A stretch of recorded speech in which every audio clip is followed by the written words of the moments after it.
So this is episode 24, and this episode is about learnings. So I went to put the heater box in, and when you buy the seal now that goes between the heater box and the firewall, this is what you get. Right? So originally this was solid across here, and this slips over the top of here like this and goes onto there, and then these two holes here line up and this lines up here.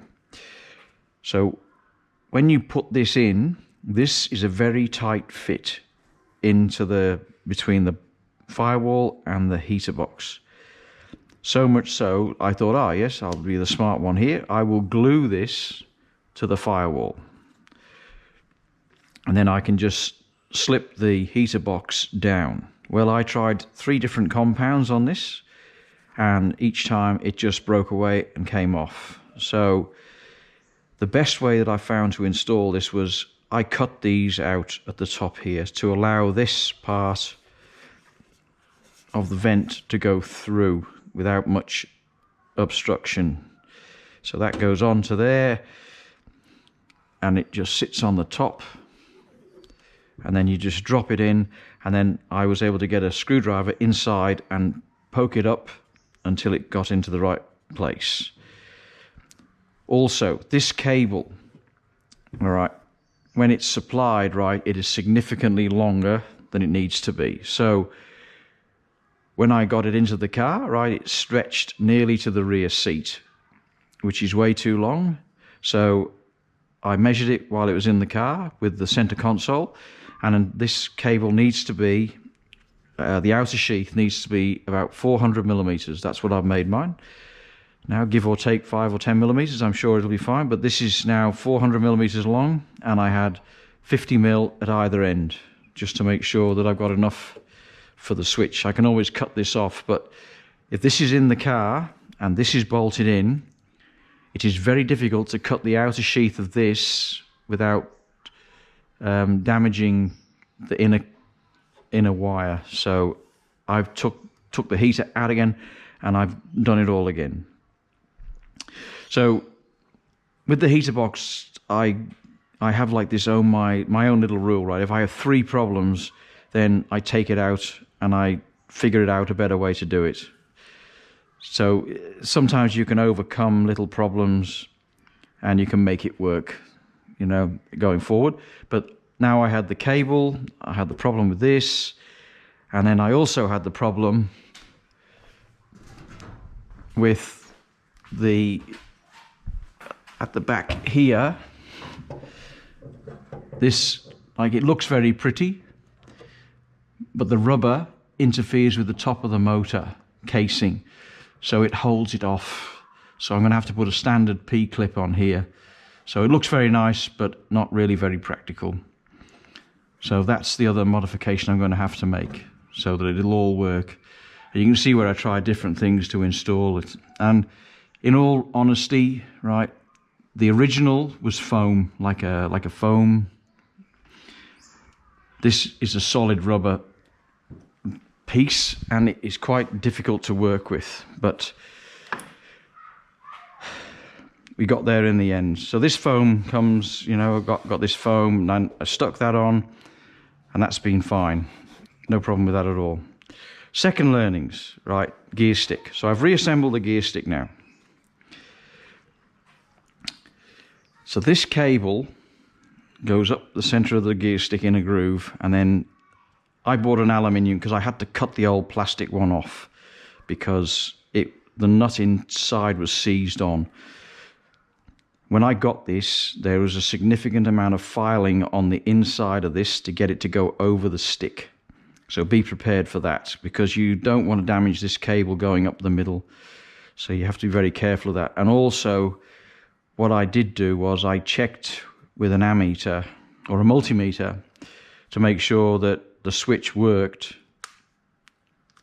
when I'd finished doing all the wiring, because there's nothing worse than putting it all together and then coming to drive the car and find the overdrive doesn't work and you don't know what bit it is. So I've made sure that the switch works. Then I had to staple all this to the top of here so that it all gets held in place, ready for when the thing goes. And you've got to get the alignment right. So this slot here with the pin goes on the right, and it's facing first, second, third, fourth. Right, so that's the second learning. My third learning was the windscreen rubber, the one that goes across the bottom. So I tried for several hours to get this to work, to go in. Because the last time I did one of these, I remember sliding it in, lubricating the slot, sliding it in. There was 2 or 3 people helping, and it just slid in, and it was done. This time, it proved a bit more challenging, right? So I split this. So these aren't expensive in the great scheme of things. So I've bought a new one now, and I bought a spare one. So they're about $30 each Australian. So I bought a spare one because now I've got to wait for another one to arrive. But once you've split this, you're done. Right? It's pretty well cooked. And when I was looking for something else, I found these tools, which I bought years ago for doing a windscreen. So these are very handy tools to have, but it's good to find them before the event and not after, right? I found them after. So I've got them now, so when the new one arrives, a bit of washing up liquid, because you don't use oil because it rots the rubber, so you just use like a washing up liquid and that'll all work fine. Fourth learning, indicator, windscreen wiper stalk. So the windscreen wipers were a bit dodgy when I got them, so I thought I'd take this apart and clean it. Well, that was, yeah, a really good idea at the time. So in the ender here, there was a little brass cylinder, like a little brass cylinder type object, solid brass. And on top of that spring was a plastic piece.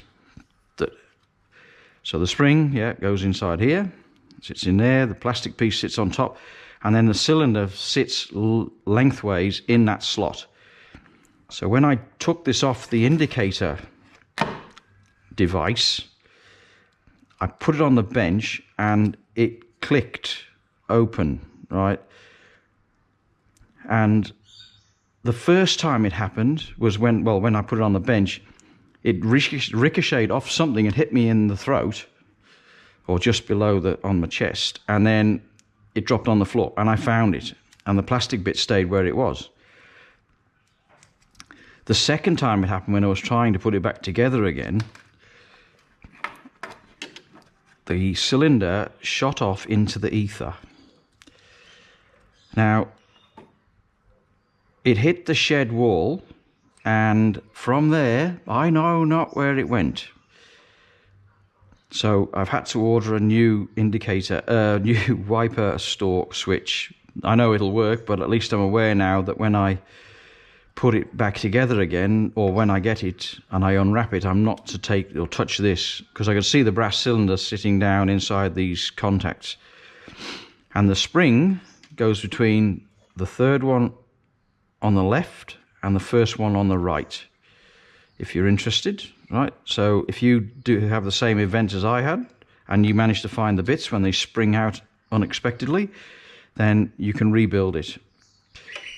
All right, so that's my fourth learning. And yeah, now I'm waiting for parts. So I'm waiting for the indicator stalk to arrive, and I'm waiting for the new windscreen rubber to arrive. And if I get time over the next few days, I'll put the heater box back in and make sure that all works correctly. So that is where I'm up to right now.